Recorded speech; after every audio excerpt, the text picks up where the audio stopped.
Yo, it's John the Don, man, and I'm rocking with Mikey T, the movie star. Please don't say the John, you ain't saying it twice. And if you don't add the Don, you ain't saying it right. John the Don, it's an honor to have you on the channel today, man. Welcome to the show. Love, my pleasure. Love. You know, I was actually just out in Yonkers out for this music video shoot with Tony Moxberg, Jadakiss, and Mhm. Sheik Luch, Benny the Butcher. And you know, bro, I know you were actually from Yonkers and you were there for Mhm. some of your early years. Could you remember Yeah. growing up in Yonkers at all for me? Yeah, definitely. I remember, it was a typical early life of a inner city kid. Like I ain't getting into too much trouble and none of that because I was always rapping. Ever since a young age, I was rapping. Like my moms would let me go outside unless my brother took me. So my brother is 5 years older than me.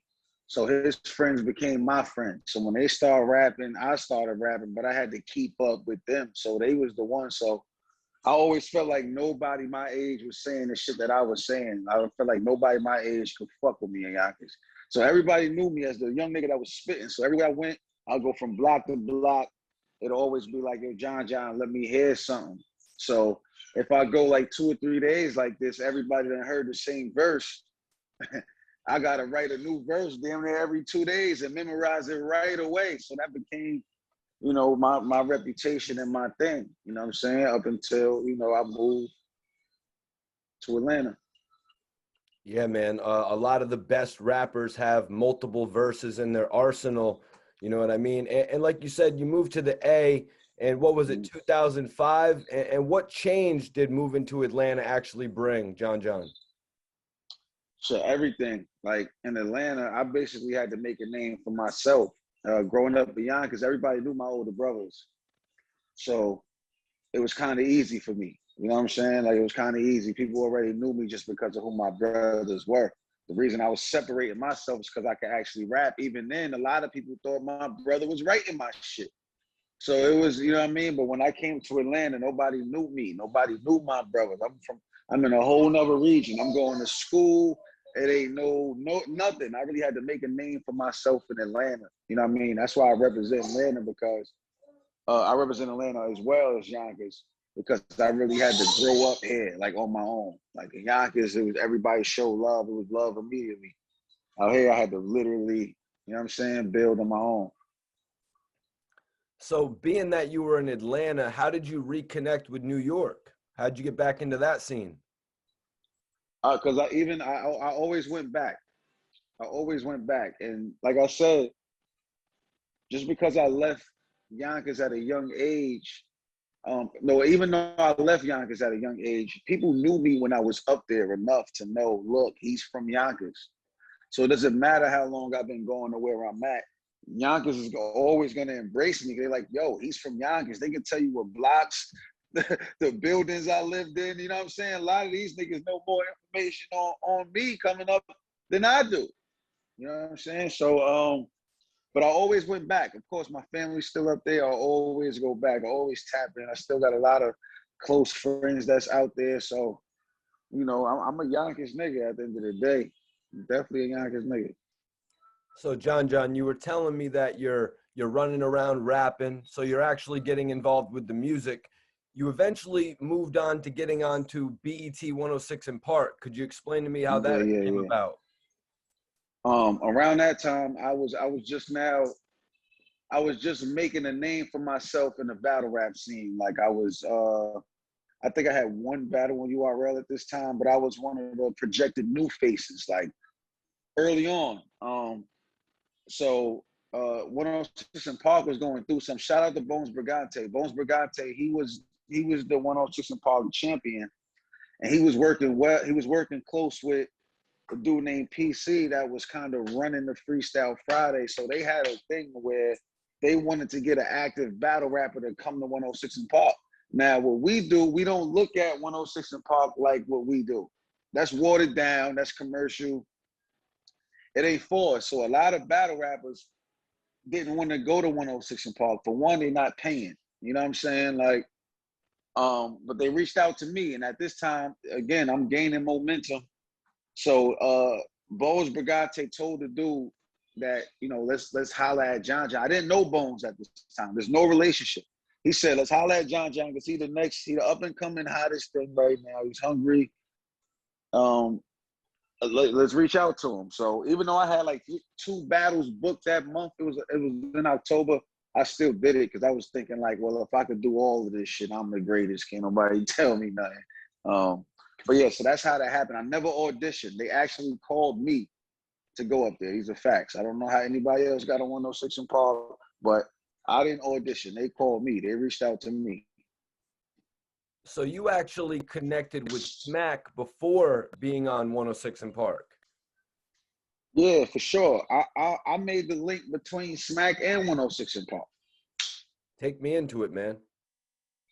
So you familiar with the Ultimate Freestyle Friday when Smack was on 106 in Park with Bow Wow? Sort of when they re-upped on it. Huh? Sort of when they re-upped on it. They took it, they were like, let's re-up on this. Exactly. So it all started from that time that I went to 106 in Park, what you just asked me about. So when I went there, of course, the battle rap community, they all really tuning in to 106 now. Yo, John John is on 106. You know what I'm saying? So they all tuning in. So they get a lot of viewers on this particular one. And the judges voted against me. But there was an uproar. It was a close battle. We could, you know, I didn't do my best, but it was still whatever. But the ratings went up. You know what I mean? And people were mad that I lost, all of that. So I didn't even leave the studio yet. I'm walking out. I didn't even leave it. Yeah, we want to bring you back for a wild card. And so they start asking more questions like, who is he? Yeah, he's a battle rapper. He do this for real. Well, on what platform? He does this on Smack, URL, boom, boom, boom. You know what I'm saying? And then I already had a relationship with Bow Wow. Through my brother and Bow Wow, they was partners for a while. So they reached out and then made that whole connection. That's why a lot of the battles you see me standing right there behind them and all of that, is because from when I went there, they acknowledged what we do and then reached out to the platform that I was on. And being that I had a relationship with Bow Wow, it was easy. So how did you get with Smack in the beginning for him to, like, you know, take you serious enough to put you on URL and actually battle? I started on grind time. But then of course, you know, when URL started coming in, they was looking for specific people. My buzz wasn't all the way there. I had like people was saying, like I was one of the nicest battle rappers in Atlanta at that time, in the South. The South was a new division, and I was kind of spearheading it. Me, Saya Boy, a couple of us, and we was kind of spearheading it. But it was like the lowest division, but I was like at the top of the lowest division. And then certain people was getting calls. Like Saya got a call to URL before I did, and by the time I got a call, I think I had a battle that hit World Star. I think it was me and Bricks Velvy. It was a 1-round battle. It hit World Star. Somebody used that and sent it to somebody, a contact over there, URL, and then they called me, and then yeah, that's how that happened. But my first battle I got booked for didn't go down because I got locked up.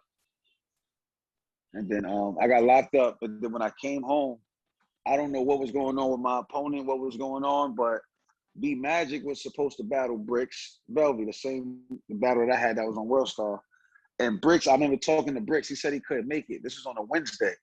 The battle was going to be on a Saturday. So I got in touch with Smack, whoever. I got in touch with B Magic. I said, look, I'm going to be up there this weekend anyway. I could step in if you still want to battle. I could step in, but we got to make it a 1 round because we only got 2 days. You sitting on 3 rounds for this nigga. I ain't no dummy. You know what I'm saying? So we made it 1 round. That's why you see I'm the only nigga that got 1 proven ground battle. And my 1 proven ground battle was a 1 round, which is the B Magic. So that was on 3-day notice. But that was my entry to URL Smack. Once they seen that, it was up. You know, John, that's interesting that you say that, you know, before your first URL battle, you actually, you know, you got locked up so you couldn't make it because your next opponent has actually had a couple things like that pop up in his history. Tsu Surf. Yeah, Tsu Surf has actually got locked up a few times before battles. That's a fact. How are you feeling about this upcoming battle, John? How you feeling about it in relation to what else you've done in your career? I mean, I feel like it's necessary. I feel like the shit that he's been talking for so long is like it really caught up to him in the worst way. Like it really caught up to him in the worst way. Like and he's just in a bad predicament right now. But I feel like it's necessary. I feel like it's something that the people wanted. If I was to stop battling today, people would still say, "Yo, we want to see you against Surf. We want to see you against Surf. I want to see you against Surf." And I would get tired of hearing that. Like I would get tired of hearing them because I lost interest in battling them. I did. I lost interest in battling them. It's like it's it's like beating on a dead horse. Like he's down. Like I'm just beating on him. Like I don't know. Like I don't know. But yeah. So when Tsu Surf was, speaking out in front of all the rappers, all the battle rappers, what was it that made you step up and come up face to face with him and say, "I'm up"? Because he been running. He been running. You can't say you about to come back and how you gonna come back and not see me? He tried to retire. See, this is documented proof. You on your journalist shit, so you can look this up. After Surf had his battle with 40 bars, his last battle, against a chick that he lost to, he did an interview. I think it was on Hip Hop Is Real. He was asking him who next or whatever. He was like, "Yeah, it gotta be John John. It gotta be John John." But at this time, the culture was saying Surf don't deserve a John John battle. It was like he doesn't deserve it. He got to do this and that. He don't deserve it. But I was looking at it like even with URL, they didn't want to book it because they felt like they would be rewarding him for them bullshit performances. So then I go do a blog. The blog is up. I think the blog damn near got 200,000 followers, 200,000 views or some shit. I go do a blog and I'm like, look, I'll take the battle. I'm not the reward. I'm the punishment. Let me punish this nigga. Let me punish him. So people started to, now the campaign was switching now. Yeah, book it. Let John John fuck him up. Let John John fuck him up. So now is ready to get booked. And then he puts a tweet out, "I'm retiring." So once I say and get a campaign going, say, "Let's do it," you want to retire now. You get on your commentating shit. Now you're saying you want to come back. You think you about to come back and see anybody else?